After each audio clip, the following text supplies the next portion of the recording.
here at New Year's, and he's back here again very soon. But Dad and Trish say hello as well. So yeah, it's really, really good to be here. Excited to be here. Not what I was going to preach about this morning, but I was reminded during worship of something that God just showed me over the Christmas period. Just a real example of childlike faith.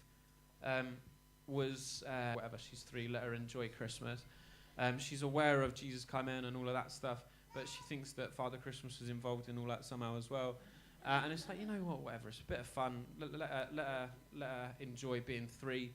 Caleb was far too logical for all of that. At the time, we lived in a house that didn't have a chimney, and anyone who's met Caleb knows that he's quite an intellectual chap. And he's like, well, how's Santa going to come down the chimney? We haven't got a chimney. And the world's too big. How would he get around? That's, whatever. And so he clocked on super quick. But Gabs and she spent the whole of December looking at the chimney, living in expectancy of Christmas and that stock. She knows all the gifts are from us, because there's no way I'm letting some fat man in a red suit get credit for my hard-earned dollar. But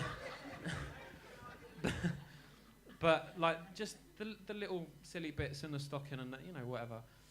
But she was, every morning she was like looking at the chimney, looking to see if the stocking had happened, and she was living in expectancy of that. And I know, I don't think, Santa is maybe the best biblical example of it, but God just kind of said to me through that period of like, that's childlike faith. Just like living in expectancy of what he's going to do. And I'm not talking about Santa now, I'm talking about God and Jesus. And like, and yes, that was a funny story, and yes, Santa, yeah, there's children in the room, and you never know. And, but,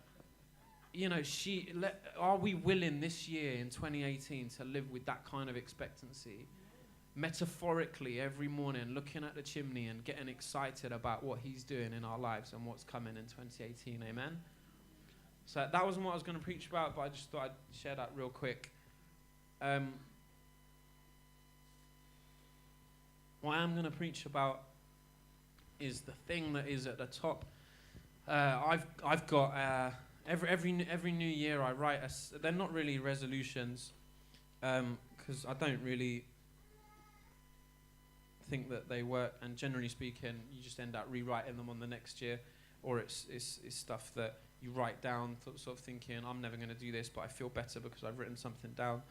But every year I write a set of declarations or sort of prayerfully sort of prophecies over my life. Not things that are necessarily even measurable in terms of that I can say, oh yeah, I did that, or I didn't do that, or I kept, but actually just speaking into the future over my life and my family's life, or the church or ministry that I'm involved in, or whatever. And what I'm going to preach about this morning is the word that is very, very top of that list. It's just one word. There's 9 other things below it, but deliberately right at the top, there's one word, which is worshipper. Worshipper. And I'll share with you a story that set me on the journey, if you like, over the last few months to writing that at the top of my declaration or self-prophecy over 2018 and over my life.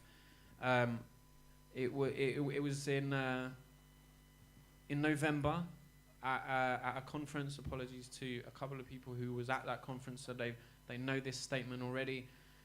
But this all started with a statement that really, really riled me. Really, really offended me. And I'll challenge you, because it might offend you this morning as well, and it might challenge you this morning as well.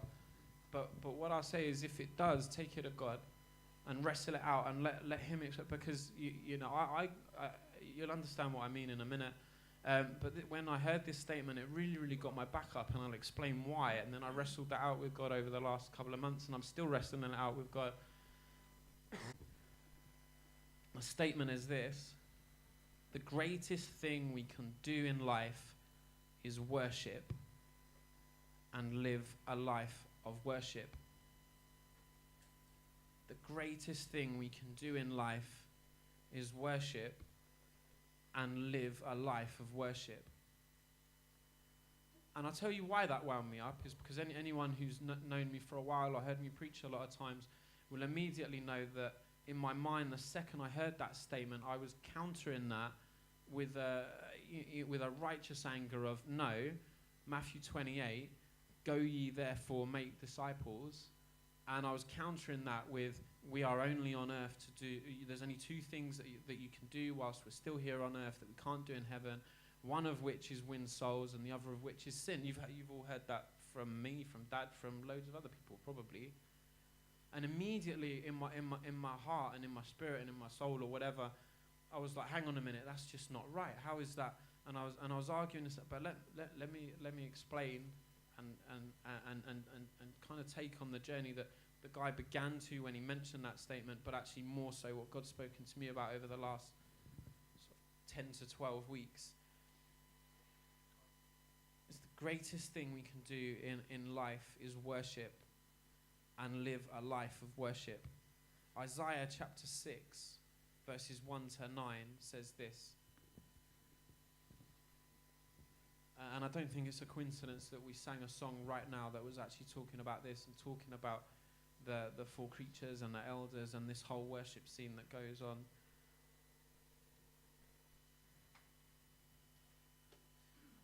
In the year that King Uzziah died, I saw the Lord high and exalted, seated on a throne, and the train of his robe filled the temple. Above him were seraphim, each with 6 wings. With 2 they covered their faces, and with 2 they covered their feet.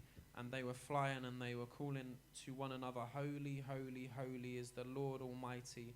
The whole earth is full of his glory. And at the sound of their voices, the doorposts and thresholds shook, and the temple was filled with smoke. Woe is me, I cried, I am ruined, for I am a man of unclean lips, and I live among people of unclean lips, and my eyes have seen the King, the Lord Almighty. Then one of the seraphim flew to me with a live coal in his hand, which he had taken with tongs from the altar, which he touched my mouth and said, See, this has touched your lips. Your guilt is taken away and your sin is atoned for.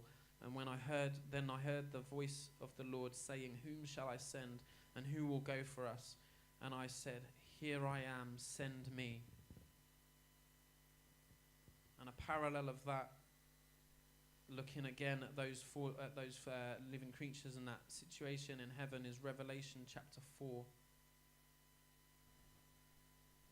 And this is where John's got a revelation, starting at verse 1.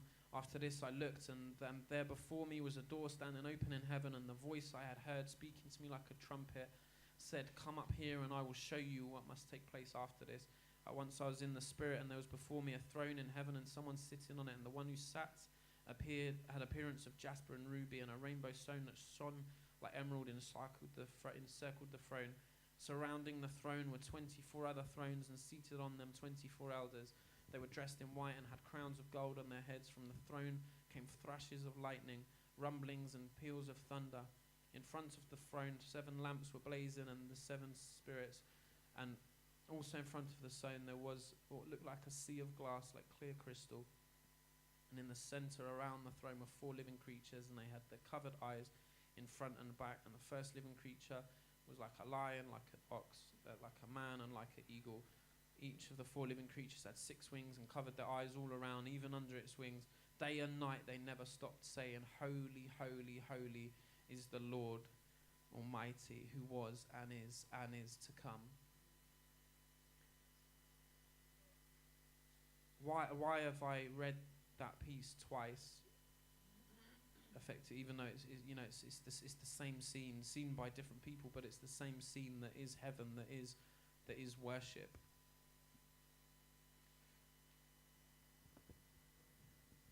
Because worship isn't a song. Worship isn't lyrics or chords or melodies. Worship is seeing God and reacting to his majesty and his amazingness accordingly. It's if you imagine that, why are they singing forever is because every time they get a glimpse of God, it's like they see another facet of who he is, and then they can't help but say again, holy, holy, holy, you're amazing, you're perfect, you're wonderful. It's every single glimpse of his throne, every single glimpse of him that those beasts and those elders get, they just can't not sing his praise. They can't not bow. They can't not throw their crowns before him, because that's the reaction that seeing him deserves. That's the reaction that comes out in that moment. But you know what? It's not just in the sense of that song. It's like, look back at those verses in Isaiah 6, verses 1 to 9. And you look at it in verse 5, and his reaction when he sees God is what? Woe is me, I am ruined, I am a man of unclean lips. And his reaction in that moment, which is also worship, is a strive for holiness. Is a strive for holiness, not just a song, not just lyrics, but actually a recognition of God is so amazing, God is so perfect, God is so awesome, God is so holy, that actually not through law, not through someone preaching or teaching or telling me something, not through reading a book of someone saying what I should or shouldn't do, but actually through seeing his face comes my drive for holiness. I don't want to be holy because of measurements of other people. I don't want to be holy because that's what is the done thing. I want to be holy because I've seen his face and he deserves it. And it's a reaction to that. It's a reaction to that life-changing encounter with him.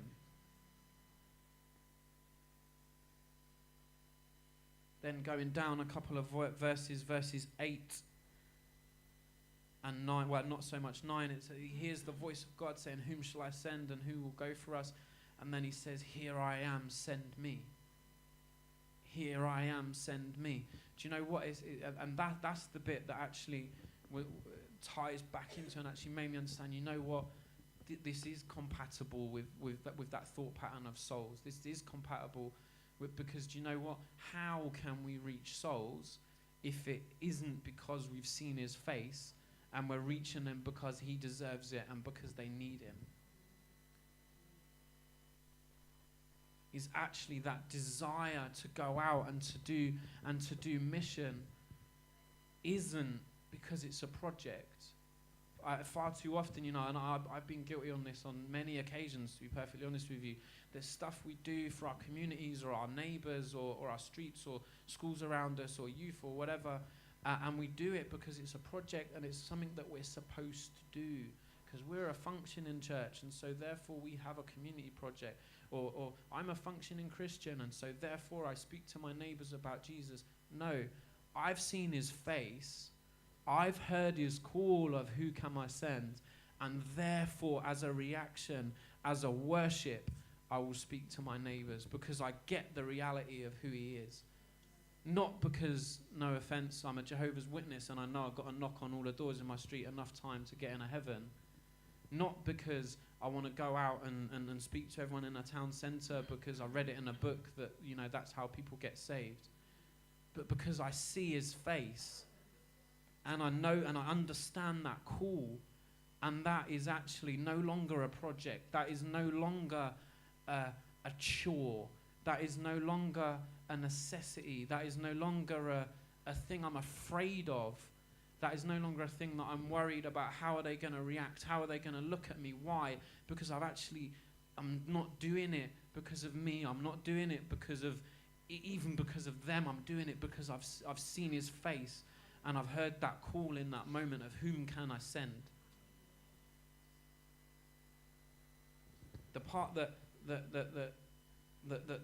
really shook me in the thing the guy was sharing there is the story from John 4 where the Samaritan's at the well. And this was the bit where I'm delighted / ashamed to admit I took a short toilet break during that session because I was wound up at how he took this story, because the Samaritan at the well story I've always looked at as an evangelism story. And it is, and she gets saved, and other people come out. Don't get me wrong, but the way that he's told this story is that actually, if you look at it, open John 4.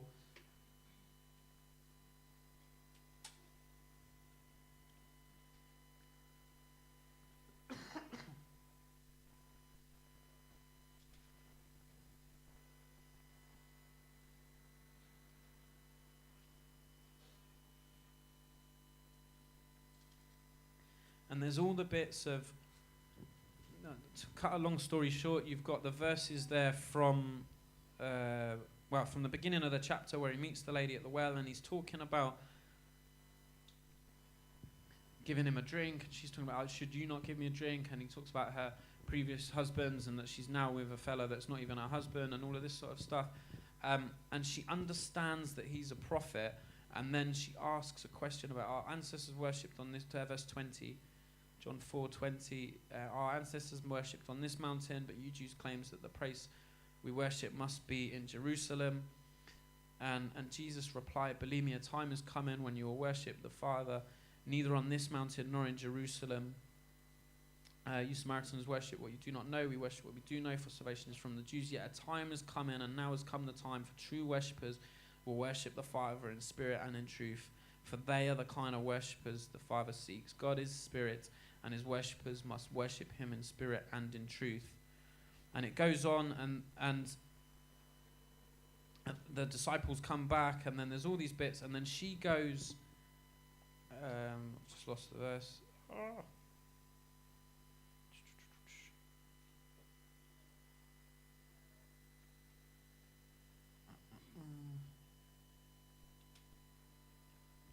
Verse 28, then leaving her water jar, the woman went back to the town and said to the people, come and see a man who told me everything I ever did. Could this be the Messiah?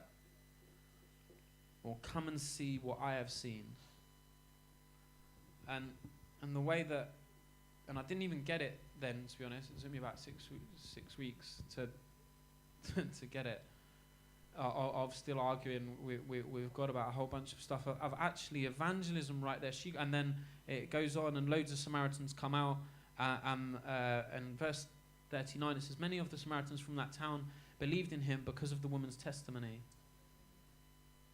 But actually what happens there, and what is the evangelism action there in that moment, is she goes into that town, back into that town rather, and what does she say? She says, come and see what I have seen. That is evangelism. That is what we can and should do for our friends and our family and our street and our workplace and whatever. But before we're able to do that, we have to see. So actually, that's actually still a worship thing. That I see God, and I'm so excited about it, that I can't help saying, guys, come see what I've seen. Guys, come see what I've seen. And that actually is just a reaction to seeing his face, like Isaiah, where he's like, send me, because the awe of that moment, because the beauty of everything that he is, of the holiness, of the amazingness, of the almightiness, there's no words that can describe it, of that throne. When we actually truly see him, then we can't help but strive for holiness. We can't help but be fishers of men. We can't help but disciple others. We can't help but love one another. We can't help but sing songs and worship him and pray. We can't help but pick up our Bible and be digging in that word every single day. Not because of law, not because of it's a necessity or somebody told us to, but because we've seen his face and because we want to. Because we are doing that as a reaction to that God encounter, to that God meeting. John 5 verse 19. We all know this verse. Jesus says, the Son can do nothing except what he sees the Father do. That is what everything is for us, is we see the Father, and then our Christianity is a reaction to that. It's not a religion. It's not a program. It's not a bunch of rules. It's not stuff that we're, even the word that we're striving to stuff, even that kind of makes it sound wrong. It is actually true Christianity. Be that praying, be that reading the Bible, be that singing, worshipping, be that discipling each other, be that loving one another. Every element of whatever you might class as the walk that is Christianity is not a program, is not a set of things we do to make sure that we're in line. It's reaction and worship to seeing his face and knowing that he deserves those things. Like Moses, he sees God on the mountain and he's like, show me your glory, show me your glory, show me your ways. I want to know you. I want to know you. I don't want to know about you, but I want to know you. That's, getting deep into his word and wanting to know who he is and know him properly through the word, through a relationship of prayer, through whatever. That is a worship to seeing his face. That is a reaction to seeing his face and being like, that God is so amazing. I've got to be part of it.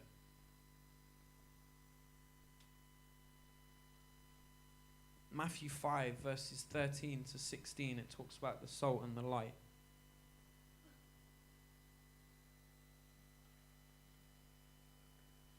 And it says this, you are the salt of the earth, but if the salt loses its saltiness, how can it be made salty again?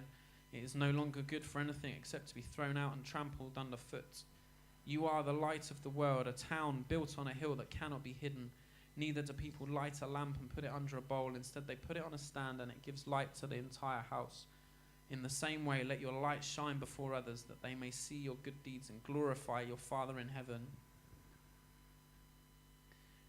It's time to be salty. It's time to be light. And yes, that is talking about evangelism. 110% that is talking about evangelism. But that's also talking about discipleship. That's, mentoring each other, being there for each other. That's also talking about loving one another. That, that through the way we live, verse 16, that others may see our good deeds and glorify our Father in heaven.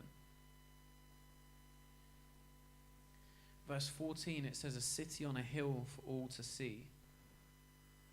When it talks about that city, it's not talking about a church or a building. It's not talking about a project. It's not talking about a program or a series of events.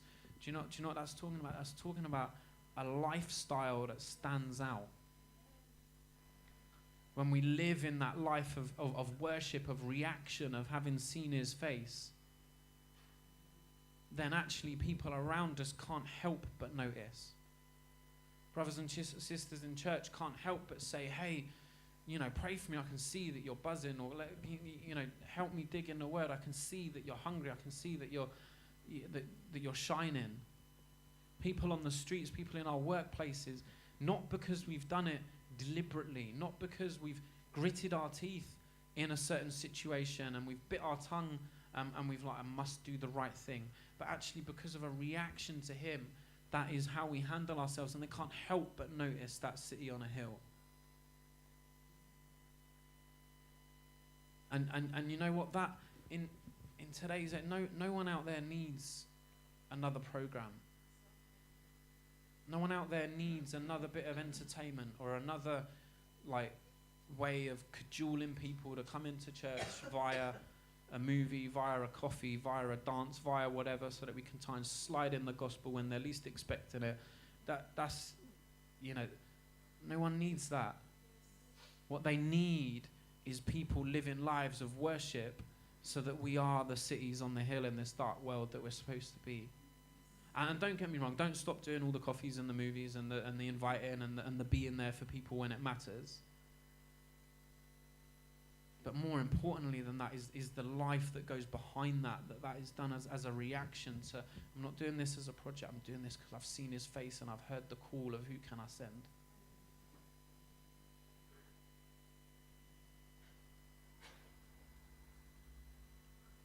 In Revelation 4, I read the first part of that, where it talks about what the beasts are actually doing.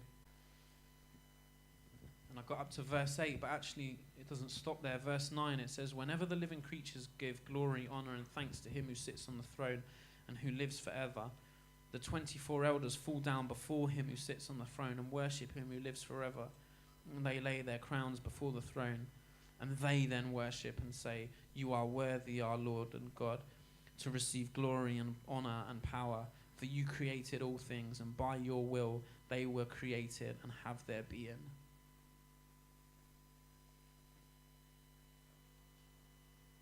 You know what? Worship is contagious.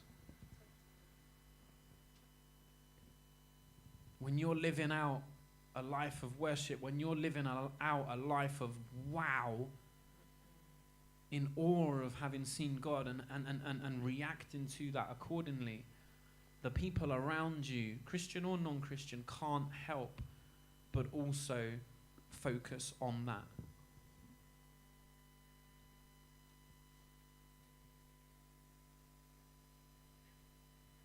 But in Matthew 5, back to that bit about salt, it says in verse 13, but the salt losing its saltiness. How do we lose our saltiness? We lose sight of the throne room. We lose sight of the holy, holy, holy Lord God Almighty. We lose sight of him. We lose sight of the throne. We lose worship. And we lose first love.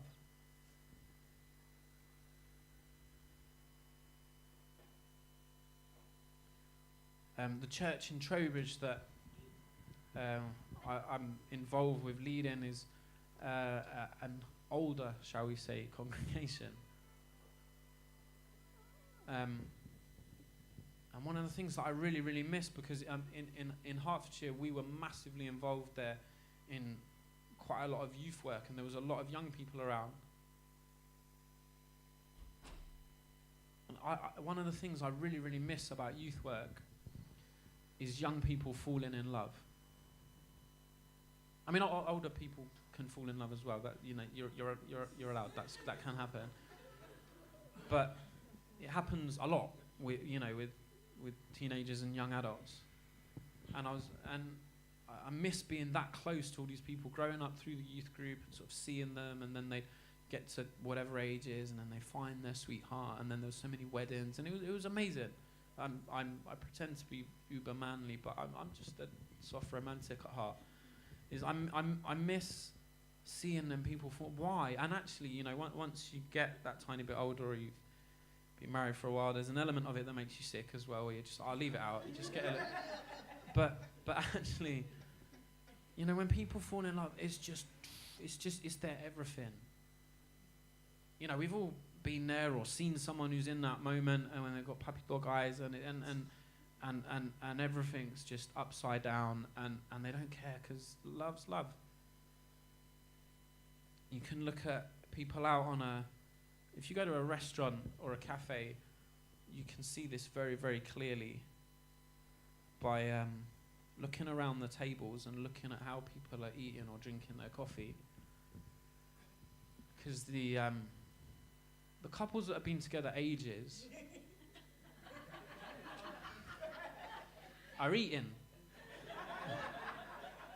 And they're both eating at the same time. They're not taking it in turns to chew while the other one speaks, or they're not, you know, it's the conversation mostly contains of what you're going to order, and, you know, maybe will we share a dessert, and even that fades out after a certain amount of time, and you know, and it's going out for dinner, and I've had dates like that myself with G, and it's deeply embarrassing, where you're like, you come back and you're like, we went out for dinner to chat, and all we really did was eat dinner, and I think I talked to the waiter more than I talked to you, and you know, it's but then you get a young, not in terms of age, but in terms of their relationship couple, the food's gone cold. You may as well buy cheap food, because you're barely going to eat it anyway, because it's just your eyes are, you know, gazing through each other, into each other's souls. And it's all about that deep, deep moment of love and just being in love. And there's you're eating one-handed because you've got to hold hands. And whoever's smart enough to keep their strong hand free can still actually eat. But yeah. But you know what? That ties into in Revelation 2. He's writing to the church in Ephesus, and he says, I know your deeds, your hard work, and your perseverance. I know that you cannot tolerate wicked people, that you have tested those who claim to be apostles but are not, but have found them false. You have persevered and endured hardships for my name and have not grown weary. Yet this I hold you against you. You have forsaken the love you first had, or you have lost your first love.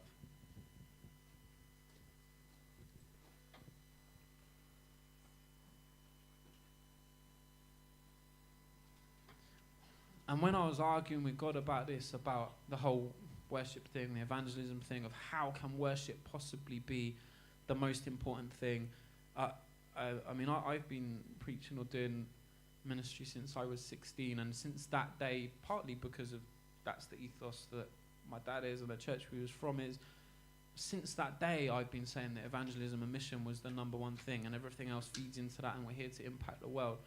So that's 17 years worth of, plus all the stuff before I myself was talking about it. And I'm like, God, this can't be happening. This can't be real. This is heresy. I'm gonna write an email. I'm gonna complain to the. I was angry. And actually, God led me to this verse. And it was a painful weekend. I've since listened to some of the stuff, and the rest of the sessions were really, really good, but I wasn't listening to the rest of the sessions because I was wrestling with God already about this. And that's cool, because I know that's what he was operating me on in that moment, and that was needed, and I can safely say that has changed my life and is changing my life, because he took me to this verse, and actually I was like, yeah, but it's about evangelism. Yeah, but it's about discipling people. It's about raising up people who then go out and and impact the world, and ripples, and all of that sort of stuff. And he led me to this. I know your deeds and your hard work and your perseverance, and that you cannot tolerate wicked people. Blah blah blah, etc., etc., etc. Verse 4. But you have lost your first love. You have lost your first love. And I just began to cry in that meeting, and then many times since.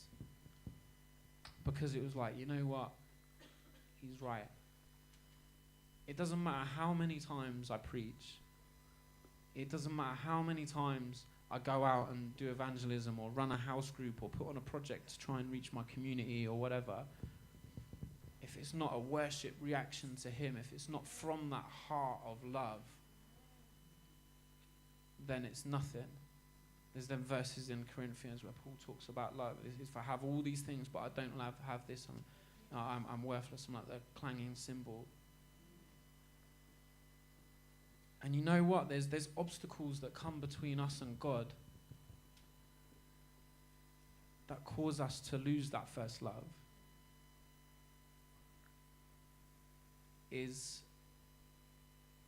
me it was two things, one of which was busyness and ministry. And it was exactly this. It was the deeds and the hard work and the perseverance and the trying to save the world. And I've got it tattooed on my arm, history maker. It was the trying to be a history maker. And actually a lot of that got in the way and became a barrier of actually seeing who I was making history for.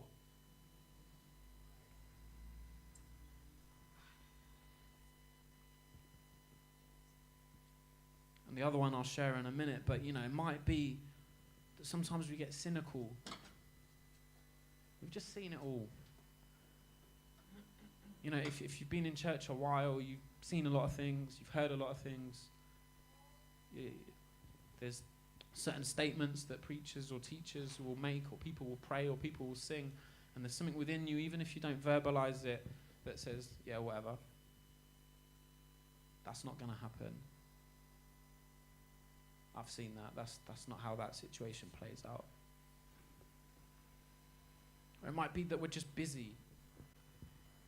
That's something that I'm discovering more and more at the moment with the real, it is a joy, but with the joy that is having 3 children. Just the busyness of the mayhem of, that and work and church and trying to be a good husband at the same time and trying to juggle all of that. It's very, very easy for life to just get in the way. And then before, it was a little bit scary actually leading up to Christmas and New Year, thinking, they say as you get older the years go quicker, and it was like, where did 2017 go? And it was like, I was very busy in 2017. One of the things actually that, the 10th thing on my list is not what I'm preaching about, but actually one of the things on my list is talking about with God and with my family. Is the 10th one is slow down and enjoy the journey.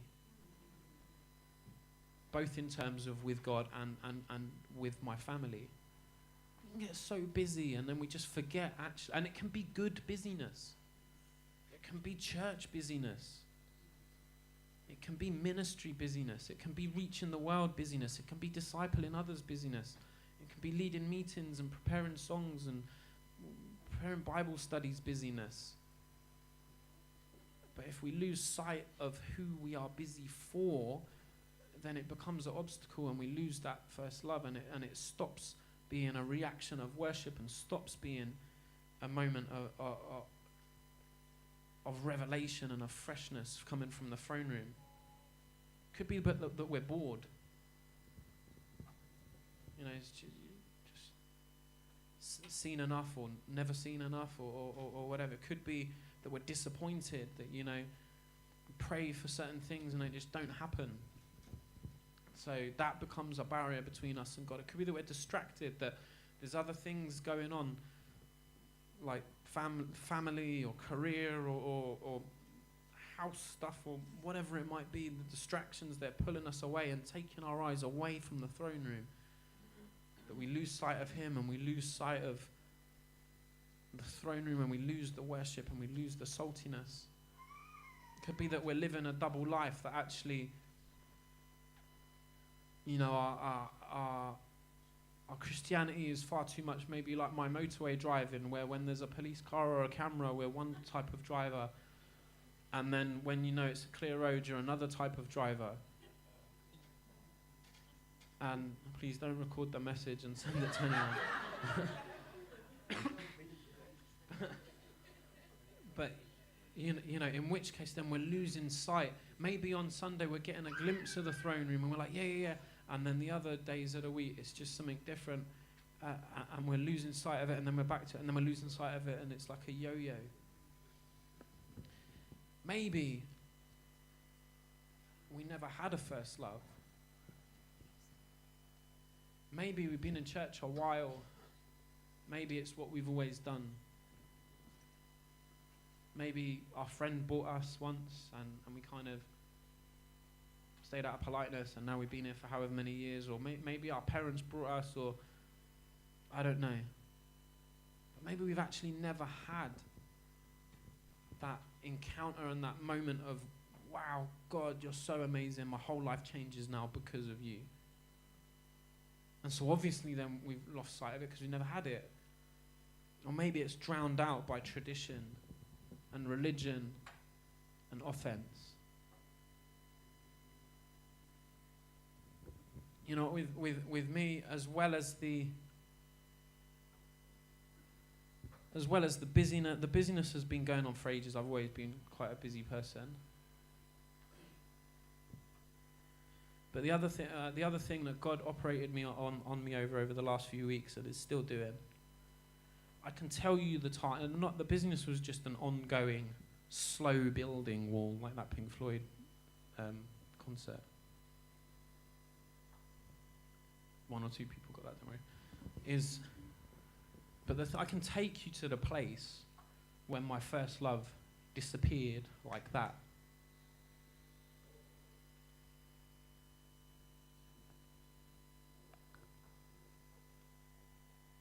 It was the 5th of May, 2015, at 9:15 in the evening. It was a Tuesday. I was watching football.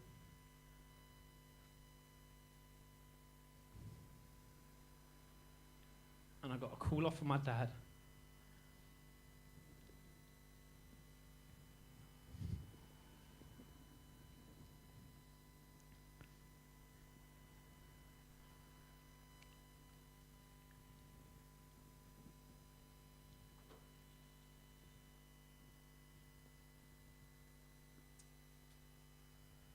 And my mum had died and she'd gone to be with Jesus.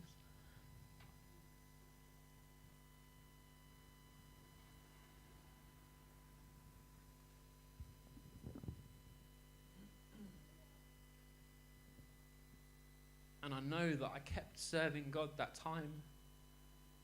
And I was still singing, and I was still praying, and I was still evangelizing, and I was still preaching, I was still teaching. But actually, through this argument with God over that statement that, kicked off that weekend and then has continued since, I understood that through that situation, I let my first love go.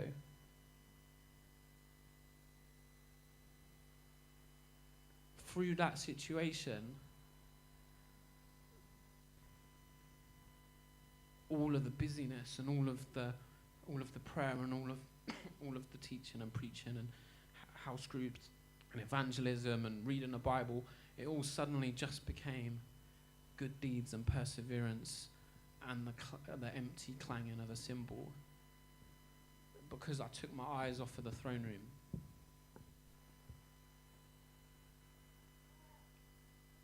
Because I took my eyes off of the throne room.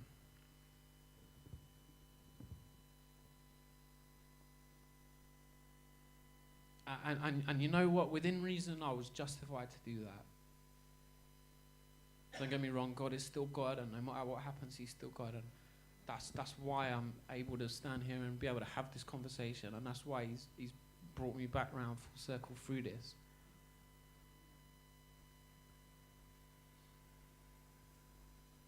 But why do I share this? Not just to make a spectacle out of something, but actually because you know what? Because life's real. And I don't want to stand here and talk about like, oh, it's about living a life of worship. It's about living a life that is a reaction to seeing his face, and then and talking about not losing our first love, and pretend that just because I've got a microphone in my hand that I've got life together, and that, because that's not how church works. And I know that every single bum on every single seat in the room today has a real life with real problems, with real stuff going on, or real successes that are pulling you in another direction, or whatever it might be.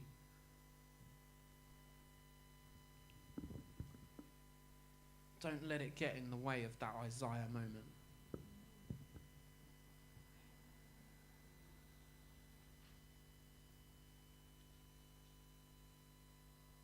The song that I've been singing quite a lot recently, it's a very, very, very famous song, and it was birthed in a Soul Survivor meeting. Some of you know this story, where there was a power cut, and all the sound gear's gone, all the band's gone, and Matt Redman just unplugs his guitar and starts playing again on acoustic. The first words of the first line are, "When the music fades." And ironically, that what was a beautifully innocent worship song then became a cheesy anthem because it was overused and hyped and whatever. But actually the beauty of that moment is he sings these words: "I'm coming back to the heart of worship because it's all about you. It's all about you, Jesus. I'm sorry, Lord, for the thing I've made it, because it's all about you, Jesus."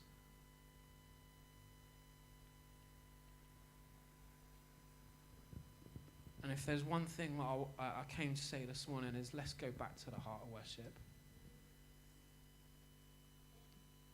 Let's go back to that. Or if you've never been there, go to the heart of worship.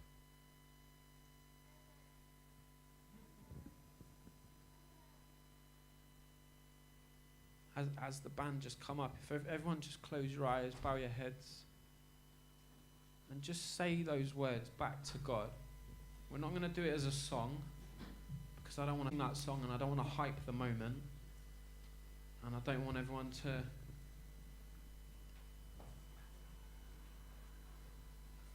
just join in because it's the done thing.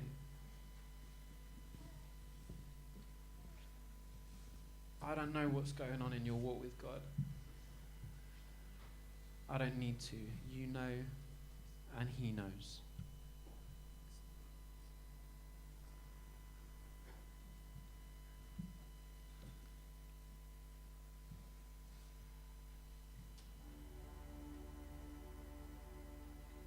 I'm coming back to the heart of worship because it's all about you. It's all about you, Jesus. I'm sorry, Lord, for the thing I've made it, because it's all about you.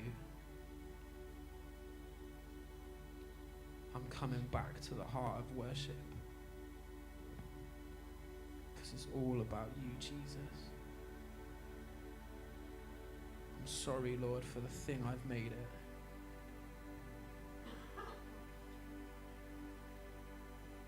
It's all about you.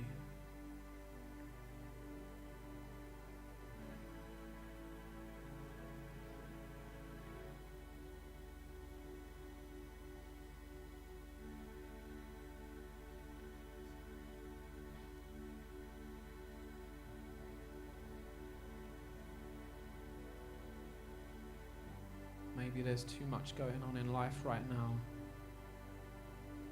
and you need a metaphorical power cut like in that Soul Survivor meeting, so that everything just gets stripped away.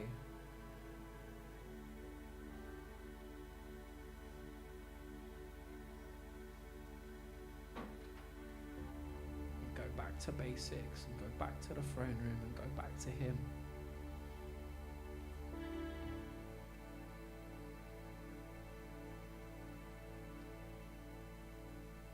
Or maybe like Eeyore, you've got a rain cloud that's following you around. You might not even be completely aware of it. And you just need God to press a nerve so that you can deal with some things, and He can operate, and His Holy Spirit scalpel can set you free.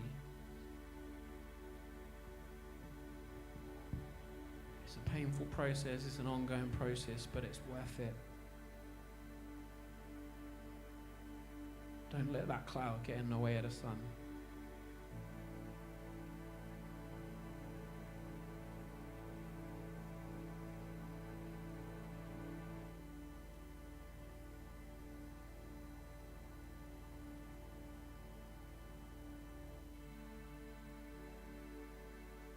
I'm coming back to the heart of worship, because it's all about you. It's all about you, Jesus. I'm sorry, Lord, for the things I've made it, because it's all about you.